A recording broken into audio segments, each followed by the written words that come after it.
महोदय, केंद्र सरकार लोकसभा से पैसे की स्वीकृति लेती है, पैसा मिलता भी है और पैसा देश हित में खर्च होता है।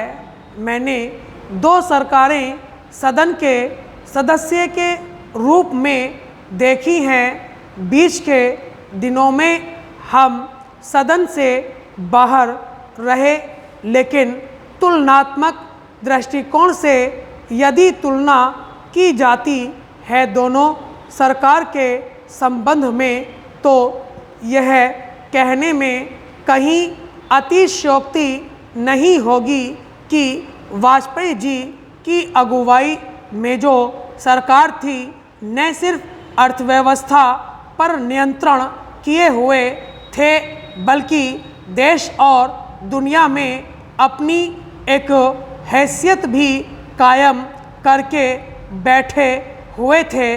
देखिए, इससे आप प्रसन्न मत होइए, हम आपकी प्रशंसा नहीं कर रहे हैं, हम बिल्कुल निष्पक्ष आदमी हैं। तुलनात्मक दृष्टि से यदि तुलना की जाती है तो वाजपेयी जी की अगुवाई वाली सरकार जो इस देश में चली, वह जनता में विश्वास बनाए हुए थी। भले ही जनता ने उसे विश्वास दिया नहीं दिया, सरकार बनी नहीं बनी, लेकिन जनता में विश्वसनीयता उस सरकार की रही। हम पूरे देश की स्थिति नहीं जानते हैं, लेकिन बिहार की स्थिति हम जानते हैं।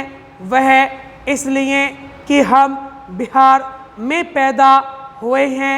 वित्त मंत्री जी, आप जिस नीयत से पैसा देते हैं, जो आपका उद्देश्य है, उस उद्देश्य की पूर्ति होती है या नहीं, यह देखा जाना चाहिए। सरकारी पैसे से एक काम जरूर हुआ है कि गांव में भले ही आपकी योजना पूरी हुई हो या नहीं हुई हो, पैसे के बंदरबांट से अब गांव भी थोड़ा खुशहाल हो गया है, क्योंकि बिहार जैसे प्रांत में कोई उद्योग धंधा नहीं है। बिहार जैसे प्रांत में उद्योग लगने की भी कोई परिस्थिति अभी दिखाई नहीं दे रही है। इसलिए जो सरकारी पैसा जाता है, उसी पैसे को अफसर और गांव का कोई दलाल वगैरह मिलकर बांट लेता है। अगर इसी के लिए सरकार राज्यों में पैसा भेजती है, तब तो बहुत अच्छा है। आप और योजना बनाइए। यदि आप और ज़्यादा का अनुदान मांग लेते तो हम लोग उसे भी पास कर देते।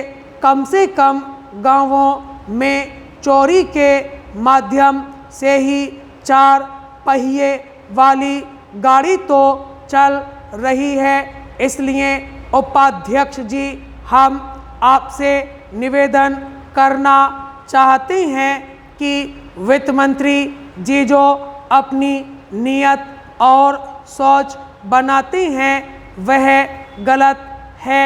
इन्हीं शब्दों के साथ में इन 14 मदों के लिए जो आपने इस बारे में अपने विचार व्यक्त किए हैं, उनका समर्थन करता हूँ और उम्मीद करता हूँ कि आप हमारी बातों पर विचार करेंगे। सभापति महोदय, राजस्थान बहुत पिछड़ा प्रदेश है, पहाड़ी है, रेगिस्तानी है और यहाँ की जनसंख्या यदि आप विचार करें इस समय के भारतवर्ष के पूरे प्रांतों के हिसाब से राजस्थान की जनसंख्या और क्षेत्रफल सबसे ज़्यादा है। राजस्थान के साथ भेदभाव हो रहा है। गॉडगिल फार्मूले में भी यह कहा गया है जो मरु क्षेत्र है, रेगिस्तानी और पहाड़ी क्षेत्र हैं, उन क्षेत्रों के लिए रियायत की जानी चाहिए।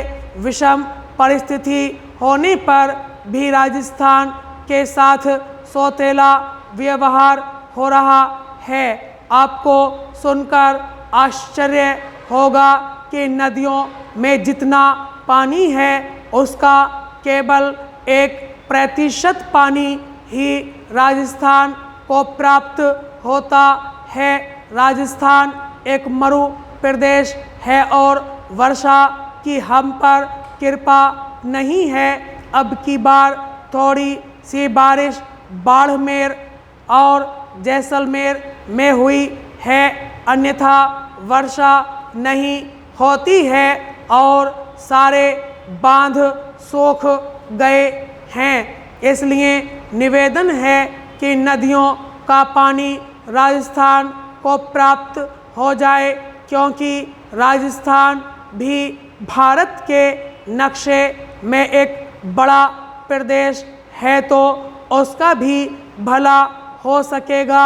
यहाँ पर मेरा निवेदन यह है कि बड़ा प्रदेश होने के साथ साथ यह भी कहा गया है कि सरस्वती नदी जो लुप्त हो गई है उस सरस्वती नदी को ठीक किया जाएगा और उसके बाद गंगा का पानी भी पूर्वी राजस्थान को दिया जाएगा। इस संबंध में जितने हमारे विवाद हैं वे भी सारे तय किए जाएंगे। मेरा निवेदन है कि राजस्थान के कई हिस्से पानी से वंचित हैं। गंगा का जल भी हमको नहीं मिला है। मेरा निवेदन करना यह है कि राजस्थान नहर एक प्रमुख नहर है। हिंदुस्तान और पाकिस्तान के बीच की नहर है, वहाँ पर भी कई लोग बसाए जा सकते हैं। जो लोग खेती नहीं करते हैं उनको बसाया जा सकता है। खेती करने वालों को भी बसाया जा सकता है और सीमा क्षेत्र होने के कारण सैनिकों को भी बसाया जा सकता है। राजस्थान सरकार को भारत सरकार की ओर से 60 करोड़ रुपए की राशि राजस्थान नहर को पूरा करने के लिए दी जा रही थी, वह मिलनी भी बंद हो गई है। राजस्थान नहर एक बहुत बड़ी नहर है। आपको सुनकर आश्चर्य होगा कि राजस्थान सरकार ने ऐसी क्या गलती कर दी, मुझे मालूम नहीं है जो यह राशि मिलनी बंद हो गई है। मेरा आपसे निवेदन है कि राजस्थान को भी पानी मिले और इस समस्या का सर्वोच्च आधार पर विचार किया जाना चाहिए। आपने मुझे समय दिया उसके लिए धन्यवाद देना चाहता हूँ। स्टॉप, इसको बंद कर दो।